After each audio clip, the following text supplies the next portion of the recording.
Bon, j'ose imaginer que vous savez de quoi on va parler. Bon bah avant toute chose par contre je vous dois des excuses. Mais genre pas des excuses de façade en mode désolé si je vous ai offensé. Non, des vraies excuses. Parce que ça fait des années que je vais voir les films Spider-Man, ça fait des années que j'apprécie mon moment, mais où très sincèrement, je n'aurais jamais pu mettre Tom Holland, enfin du moins son Spider-Man, dans un top 5 des meilleurs Spider-Man.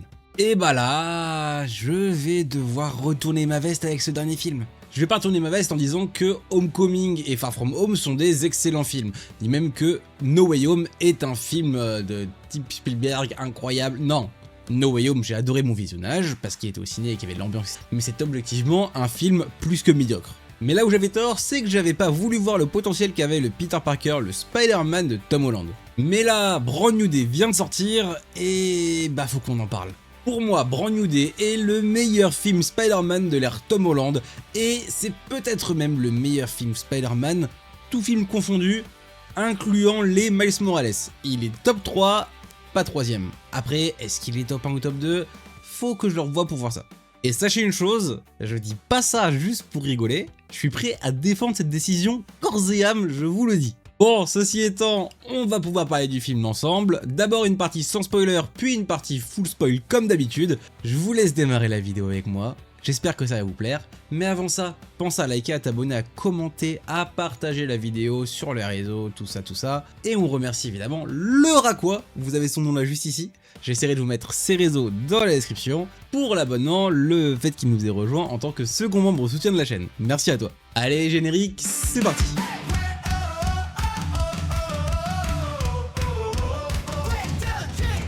Je vous remets le contexte. Le film se passe 4 ans après Spider-Man No Way Home, 4 ans après que Peter Parker ait décidé d'effacer son existence de la mémoire de tout le monde. Tout ça, pour rappel, dans le but de sauver le multivers, le tout étant parti de Far From Home avec Mysterio qui a révélé son identité au grand public. Et ouais, tout le monde l'a oublié, et ça on le voit dès le générique, dès l'introduction avec le logo Marvel. Bon, c'est pas du spoil, mais on voit différentes images des films précédents avec Peter qui est effacé au fur et à mesure, ou des images de Spider-Man avec le visage apparent qui se fait recouvrir par son masque. Dès le générique, on nous fait comprendre un peu comment ça a pu fonctionner. Mais le film nous pose une question dès le début, c'est pas comment il va récupérer sa vie, c'est plutôt est-ce qu'il a encore une vie ? Le film a été réalisé non pas par l'immonde John Watts, mais par Dustin Daniel Cretton.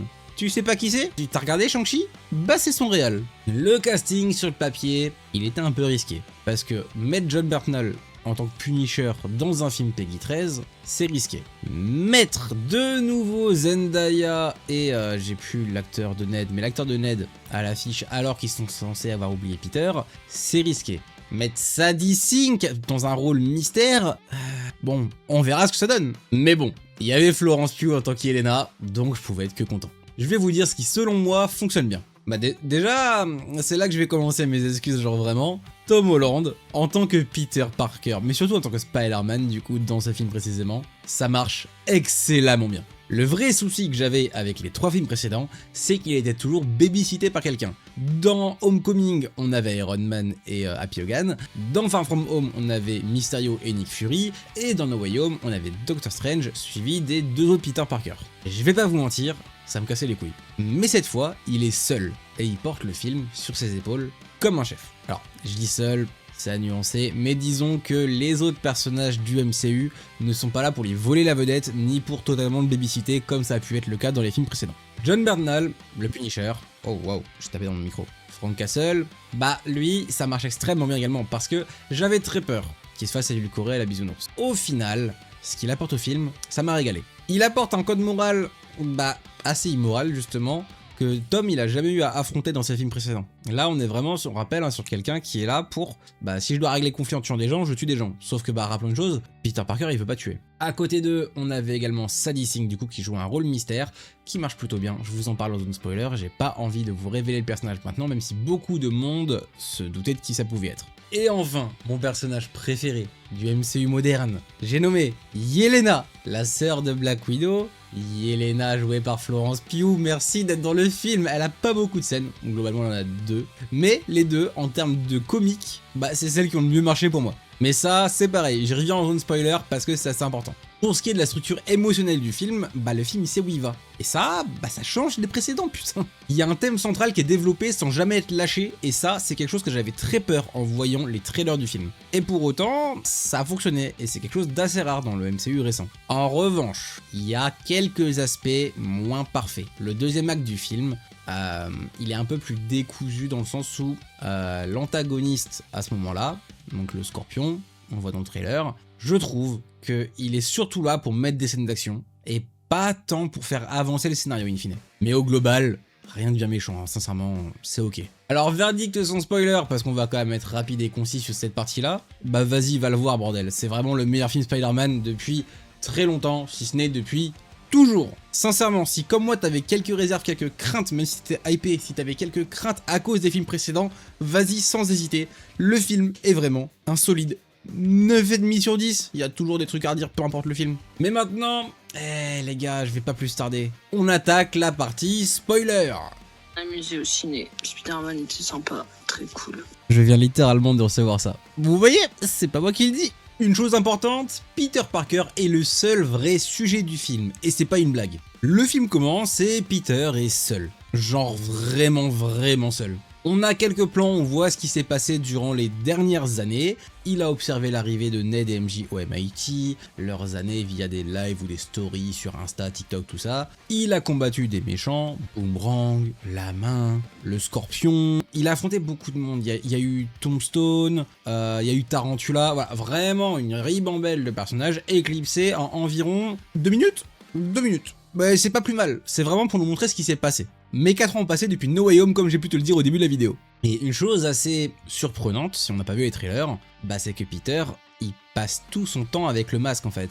Il est plus Peter, il est Spider-Man, à temps plein, 24/24. Et Brand New Day fait un choix que j'ai trouvé intéressant, c'est de traiter la solitude de Peter comme le fil rouge, le fil conducteur de tout le film. C'est pas quelque chose qui a été traité en 5 minutes, 10 minutes, une demi-heure de film. C'est le point central de tout le scénario. Et ça marche. Parce que Peter Parker est en train de disparaître derrière le masque de Spider-Man. Et je pourrais même le dire autrement, Peter Parker est en train de se transformer en Spider-Man. Retenez bien ces mots, c'est important pour la suite. Et au final, personne dans la vie de Peter est vraiment au courant de ça. Parce qu'au final, personne dans la vie de Peter ne connaît Peter. Les gens connaissent Spider-Man. Il est en contact avec des flics, des enquêteurs, qui parlent avec Spider-Man, pas avec Peter Parker. Et c'est là, je trouve, que l'arrivée de Frank Castle, elle prend tout son sens. Dustin Daniel Cretton, il a dit très clairement en interview que Frank Castle, dans le film, c'est un avertissement pour Peter. Il sait ce que ça coûte de vivre complètement seul, isolé de tous, avec uniquement la vengeance ou son rôle en tête. Il le dit directement à Peter, j'ai plus les mots exacts évidemment, mais c'est quelque chose du genre tu veux pas ma vie, tu veux pas cette existence, je suis allé trop loin, il n'y a pas de retour arrière possible. C'est un truc du genre, c'est globalement le propos, j'ai plus les mots exacts parce que, spoiler, je suis allé le voir une seule fois au ciné pour l'instant, mais c'est quelque chose du genre. Et je pense que c'est le truc le plus intelligent du film. Parce que on a parlé de Frank Castle, là, dans la vidéo qui est là. Et je vous ai dit que Frank, c'était un personnage qui avait choisi de ne plus survivre, de ne plus vivre. Je sais plus exactement comment je l'ai dit. C'est quelqu'un qui a transformé son deuil en mission permanente pour jamais vraiment avoir besoin de l'affronter. Et Peter Parker, plutôt Spider-Man, au début de Brand New Day, c'est ça en fait qu'il est en train de faire. Il est Spider-Man 24 heures sur 24, 7 jours sur 7. Pas parce qu'il y a des crimes, des vols, ce que tu veux en permanence, mais parce que c'est beaucoup plus simple pour lui d'être Spider-Man que d'être Peter Parker. Et Frank, quand il regarde ça, il reconnaît quelque chose. Et même l'acteur en a parlé. Il l'a dit, ils ont cette dynamique naturelle entre deux qui marche un peu comme deux frères. Sauf que Frank, lui, il est passé par là. C'est quelqu'un qui est enfermé dans une spirale de traumatisme et qui est empêtré dedans et qui pour autant il cherche pas à voir la lumière au bout du tunnel. Sauf qu'il veut pas que son petit frère, il finisse là-dedans. Je sais pas si vous voyez ce que je veux dire. Et c'est la première fois que Frank Castle, en prenant toutes ses apparitions en compte, il a cette dynamique. On n'a pas eu ça dans la série Punisher, dans One Last Kill, dans Daredevil, Born Again, on n'a jamais eu ça. Un Frank Castle qui veut foncièrement protéger quelqu'un de vivant, mais pas uniquement le protéger, mais également le prendre sous son aile. Il n'y a jamais eu cette dynamique. Et même s'il le fait pas volontairement, il le fait quand même. Ce qui est bien, c'est que du coup dans le film, il passe encore pour le gros dur qui est là pour tuer les gens, mais il est pas là pour tuer. Il est même pas là pour punir au final. il est là pour dire à un gamin genre « Eh, regarde ce que tu vas devenir si tu continues sur cette voie-là !» C'est la pire imitation ever. Et il y a un running gag avec le personnage que j'ai bien aimé, c'est quand il parle en boucle de ce qui s'est passé à Staten Island. Alors, évidemment, si t'es pas un grand fan du MCU, ça peut te passer au-dessus, dans ce sens-là plutôt. Mais si jamais t'es fan du MCU ou que t'as un minimum de connaissances à ce niveau-là, ça t'a très certainement fait penser à Budapest, entre Natasha Romanoff et Clint Barton. Deux gens avec une histoire commune qui s'est passée, mais qui s'est pas passée à l'écran. C'est ça en fait qui justifie la dynamique qu'ils ont entre eux avant même de se voir pour la première fois selon notre vision de spectateur. Parce que, bah, nous c'est la première fois qu'on les voit réunis, c'est pas la première fois qu'ils se rencontrent. Et alors attention, si t'es toujours pas parti alors que t'as pas vu le film et que tu veux pas te faire spoiler, casse-toi. Parce que là je vais dire une dinguerie qui spoil la fin du film. C'est bon, t'es parti? Ok. Mais la scène où Frank, il tire la balle de snipe là sur Jean Grey et qu'au final Peter se jette devant elle pour la protéger et se prend la balle, vache. Cette scène, elle dit tout sur leur relation. Frank, il a pas les mêmes limites que Peter. S'il faut tuer, il va tuer. Peter, en revanche, protège également ceux que Frank a décidé d'éliminer. Et pour autant, derrière ça, Frank porte Peter jusqu'à l'hôpital dans une scène absolument magnifique et l'aide même à s'échapper de l'hôpital à la fin pour qu'il puisse repartir sans avoir besoin de montrer son identité. Parce que Frank, il déteste peut-être les limites de Peter, qui lui font beaucoup penser à celles de Matt Murdock, le fait de ne pas tuer coûte que coûte. Mais en revanche, ce que Frank respecte, c'est le gamin qui tient ses limites. Il respecte Peter Parker, parce que Peter Parker, Spider-Man, est plus souple sur ses limites que Matt Murdock.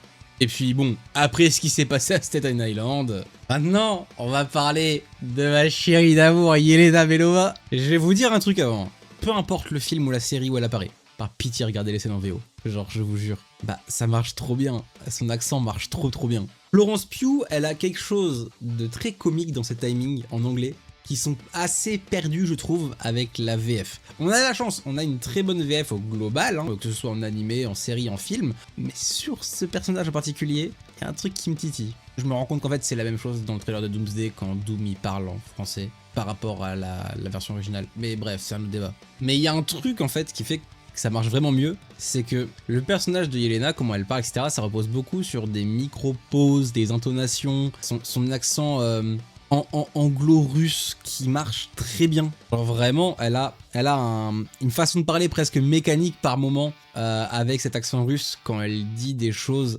très anglaises et pas dialectiquement russe. Et dans la scène du bain turc, du jacuzzi, je sais plus, du hammam, ce que tu veux, du sauna, bon, dans la scène du bain là, ça marche si bien. Rappelons que le film commence avec le postulat que Peter il a personne. Et la première raid qui va aller chercher, c'est Yelena. Je m'y attendais pas. C'est officiel, hein, c'est bel et bien la chef des New Avengers. On en parlera un peu plus tard, mais c'est également officiellement Black Widow. Ça y est, elle a pris la place de sa sœur. Mais il va la voir parce qu'il a besoin de parler à quelqu'un qui a de l'expérience avec le contrôle mental. Parce que, à ce moment du film, il est persuadé que la personne qu'il affronte contrôle mentalement les gens. Ce qui est au final pas vraiment le cas. Et Yelena reçoit Peter dans son bureau. Un putain de bain turc, une putain de piscine. Et elle y est déjà installée, ce qui veut dire que la première scène où on les voit se rencontrer IRL, elle est à poil dans le bain turc. Et lui, il doit se mettre à poil et il garde son short et il garde son masque et la scène a crevé de rire. J'ai vraiment beaucoup rigolé. Et j'ai beaucoup ri également parce que, bon, j'ai vu Thunderbolt, j'ai adoré le film. Et on voit un peu les problèmes que vont devoir gérer les Thunderbolts par rapport aux problèmes que doit gérer actuellement Spider-Man. Spider-Man actuellement doit gérer une menace mutante. On en vient plus tard. Les Thunderbolts, à part Sentry, parce qu'en plus maintenant il y a Sentry avec eux, hein, doivent gérer des plus grosses menaces. En fait, bah non, pas tant en fait. Sauf qu'elles qualifient ce que eux font comme des gros problèmes à gérer, et ce que Peter fait comme des petites patates. Ça me tabasse. Je sais pas comment ça dit en français, en VO c'est Little Potato, un truc du genre. Ça me crève de rire. Mais en tout cas, ce qui reste intéressant dans cette scène, outre la partie comique visuelle, c'est le sous-texte que Yelena elle va dire vis-à-vis de Peter. Elle le regarde, elle voit un gars seul, épuisé, qui fait semblant que ça va. Et ça, bah elle le reconnaît. Parce que dans Thunderbolts, on a vu Yelena faire exactement la même chose avec, à tout hasard, hein, la première scène du film où elle se jette du toit. Alors oui, effectivement c'est pour une mission, mais à ce moment-là, on est vraiment sur quelque chose de plus introspectif avec une Yelena qui se jette dans le vide. Et c'est un peu ce qui se passe dans le film à plusieurs reprises. Avec par exemple Peter qui voit MJ embrasser son mec, qui se barre et qui, un peu comme pas mal de mecs, je vais grossir mais voient ça et vont aller jeter sous la pluie et vont sauter du toit. Je mets des grosses guillemets là-dessus, hein, mais c'est une image mentale, genre vraiment vont se laisser tomber et voilà. Et bah c'est très fort. Et le fait qu'elle reconnaisse un peu cette partie-là, moi, bah, j'ai trouvé ça cool. Parce que ça te donne de la présence à Yelena, ou de la partie comique. Il y a une deuxième scène avec Yelena, un appel vidéo qui se passe chez Ned et MJ. Donc on a Spider-Man, j'insiste là-dessus, il est en costume, qui passe un appel pour donner des renseignements. Et en fait derrière lui, il y a Ned et MJ qui rentrent dans le champ de vision de la webcam et elle fait une remarque comme quoi elle est contente qu'il ait trouvé des amis. Je crois qu'elle dit un truc genre je suis contente que l'homme triste ait trouvé des amis. Et je trouve que c'est la réplique presque la plus touchante du film. C'est pas celle qui m'a fait lâcher ma petite larme, mais c'est la plus touchante du film. Mais ce qui marche, c'est que, et ce qui rend surtout la phrase touchante, c'est que c'est Yelena qui l'a dit. Donc ça sonne comme une blague, sauf que ce n'est pas une. Et elle dit sans vraiment dire que Frank avait raison, que Peter a eu raison d'essayer de se reconnecter aux gens plutôt que de s'enfermer derrière le masque. Yelena valide en 2 phrases seulement que Frank a essayé de lui dire en 2 actes entiers. La différence, et qui fait qu'au final c'est possiblement plus impactant et plus fonctionnel, c'est que Yelena, elle a appris à laisser les gens rentrer. Frank, il est encore en train d'apprendre, avec, entre autres, Peter.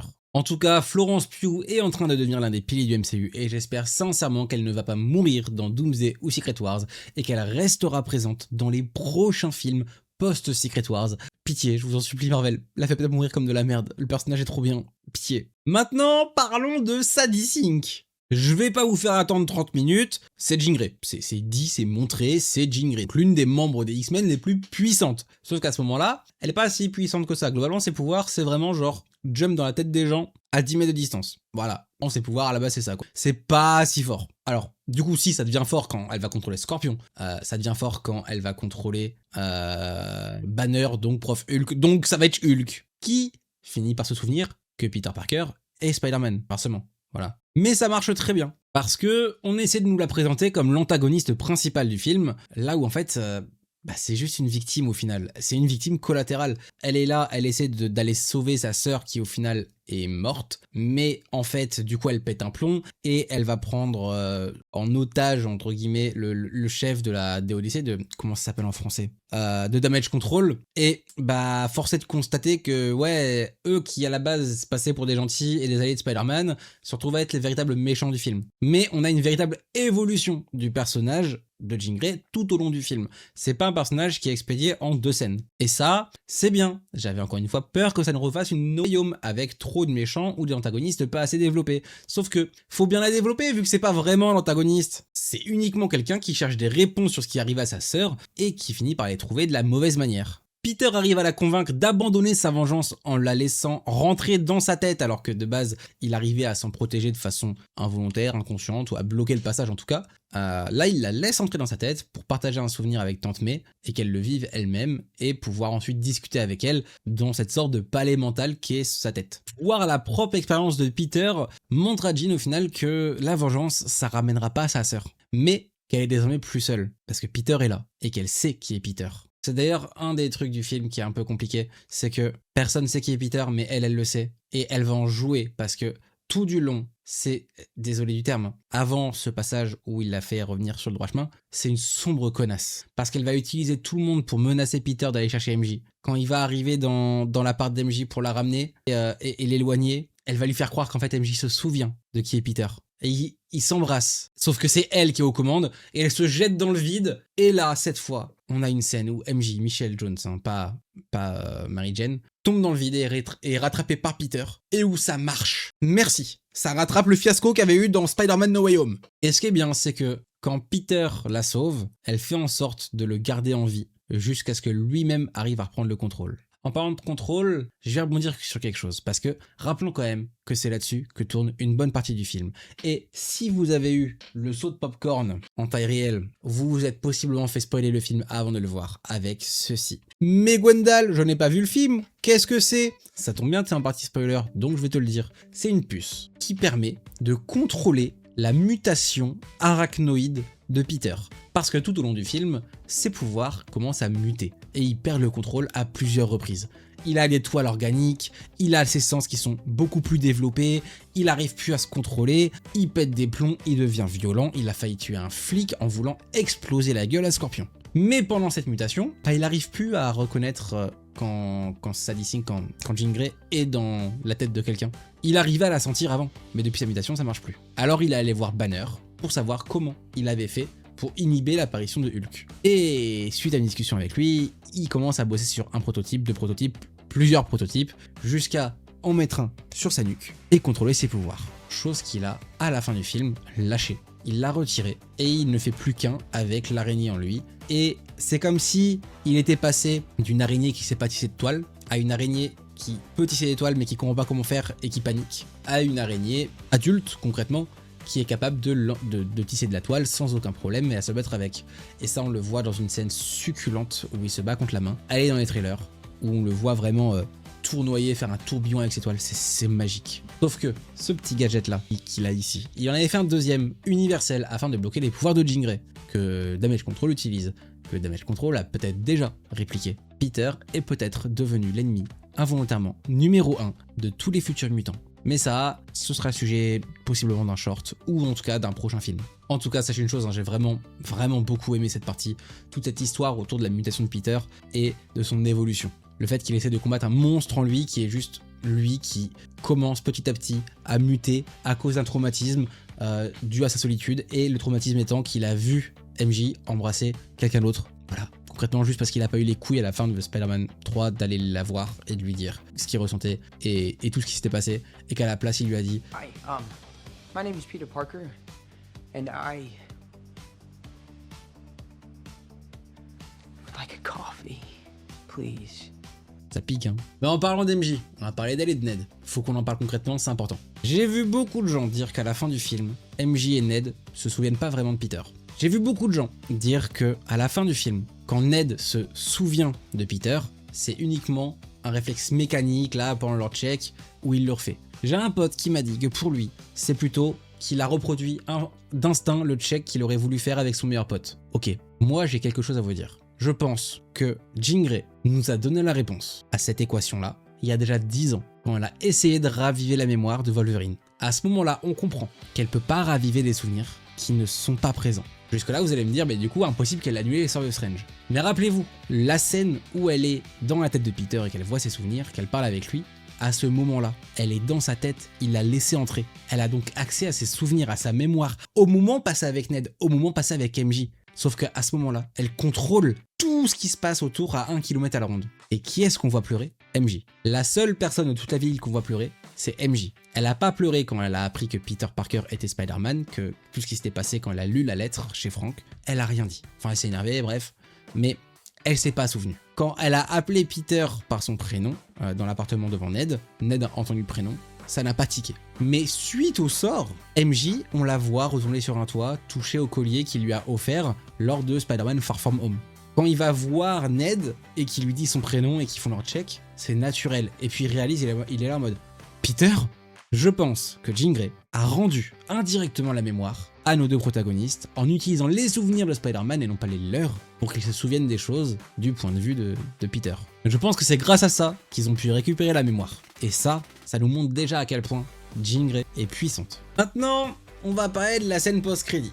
Beaucoup de théories, mais bon, j'ai essayé vraiment d'esquiver le plus possible les réseaux à ce niveau-là. Donc je vais vous donner les théories que j'ai eues en sortant du cinéma. Je ne prends pas en compte ce qui a été étoffé par la suite, je ne prends pas en compte ce que j'ai pu voir ensuite sur les réseaux pour pas être influencé. J'avais deux théories. La première, bon, je vous parle rapidement de la scène post-crédit, hein. On voit le Spider Tracker de Ned avec le point de Spider-Man qui clignote dans le Queens, puis ça dézoome, on le voit dans New York toujours, aux États-Unis, sur Terre, et la caméra se décale, dépasse la Lune, glitch, puis un point apparaît, une nouvelle localisation de Spider-Man apparaît dans l'espace, dans le vide. Ici, deux possibilités, ou peut-être plus, mais j'en vois deux. La première, on est, suite à ce glitch, non pas sur le Peter Parker de notre univers, mais sur Tobey Maguire qui arriverait pour Avengers Doomsday, qui aurait pu être téléporté lors d'une incursion et qui arriverait, admettons par exemple, via le vaisseau des 4 Fantastiques que l'on voit à la fin de Thunderbolts. C'est une possibilité.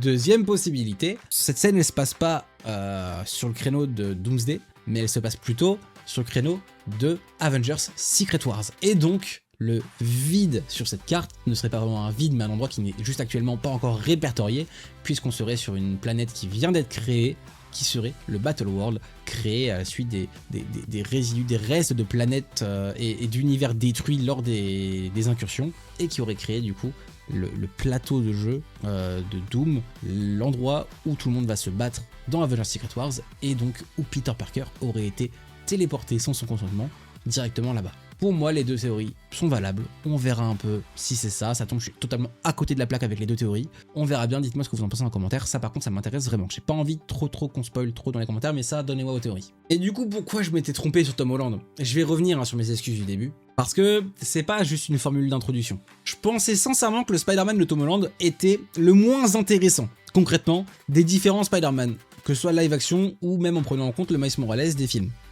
Tobey, il avait la culpabilité d'avoir perdu l'oncle Ben, ce qui crée toute la base de son arc narratif. Andrew, il avait la perte et il avait la colère suite à la mort du père de Stacy, puis la mort de Gwen Stacy, concrètement, hein. Voilà, il avait ça. Tom, il avait quoi? On voit pas Ben, il perd personne avant No Way Home, mais même là, il la perd pas vraiment, c'est un oubli, techniquement, il peut faire revenir les souvenirs, hein. D'une façon ou d'une autre, il se retrouvait un moyen. Et en plus, il avait une nounou pendant 3 films. Ajoutez à ça le fait que Jon Watts est, à mes yeux, un mauvais réalisateur. Je ferai pas la moitié de ce qu'il fait, mais à mes yeux, c'est un mauvais réalisateur. Bah, on arrive sur un Spider-Man, du coup, qui est vraiment pas incroyable. Mais là, maintenant qu'on a un bon réal, avec un scénario qui est bien construit de A à Z, possiblement qu'il y a quelques trucs qui n'iront pas, peut-être après plusieurs visionnages, peut-être que je vais me dire certaines choses qui ne vont pas. Mais en tout cas, on est sur un excellent film Spider-Man. Peut-être que je vais séparer désormais 2 Spider-Man de Tom Holland. Le premier, celui avant Brand New Day, celui sous Jon Watts. Le second, celui après Brand New Day et incluant Brand New Day, celui sous Dustin Daniel Cretton. Parce que là, on est sur un Spider-Man beaucoup plus adulte en termes de mentalité. Il évolue, il prend du galon et il est intéressant, ce qui n'était pas le cas d'avant. Donc oui, je suis désolé pour tous ceux qui préfèrent Tom Holland, que je ne l'ai pas mis dans mon top et que j'ai passé des heures à répondre à des commentaires en disant qu'il ne méritait pas sa place dans mon top. Maintenant, il la mérite, mais à partir de Brand New Day, pas avant. En conclusion, est-ce que Brand New Day est meilleur que Spider-Man 2 de Sam Raimi? Est-ce que Brand New Day est meilleur que les films actuellement sur le Spider-Verse? Sincèrement, je pense que oui. C'est une affirmation qui risque de me faire hurler et criser plus d'un, mais je pense sincèrement que oui. C'est quelque chose de réel. Le film montre ce que ça coûte vraiment d'être Spider-Man, autant physiquement que mentalement. Mais également, il montre ce que ça coûte de façon identitaire. Que des fois, si tu dois faire un choix, il sera pas forcément aussi simple que ce que tu penses. Et il te montre ça à travers 3 personnages qui ont vécu ça différemment. Frank Castle, qui a failli se perdre totalement dans le fait d'être enfermé dans son propre personnage. Yelena, qui a failli s'enfermer dedans et qui au final est sortie. Et enfin Peter Parker, qui est encore en train de choisir qui il est vraiment. C'est la première fois à mes yeux que Spider-Man, dans un film, est aussi bien traité, avec des conséquences d'adultes, des questions d'adultes, et une gestion du film et du personnage de façon adulte. Tom Holland rivalise désormais avec Andrew Garfield en tant que Spider-Man live action. Voilà, c'est bon, je l'ai dit. C'était Gwendal, à la prochaine pour une prochaine vidéo. Je te fais des bisous, à plus.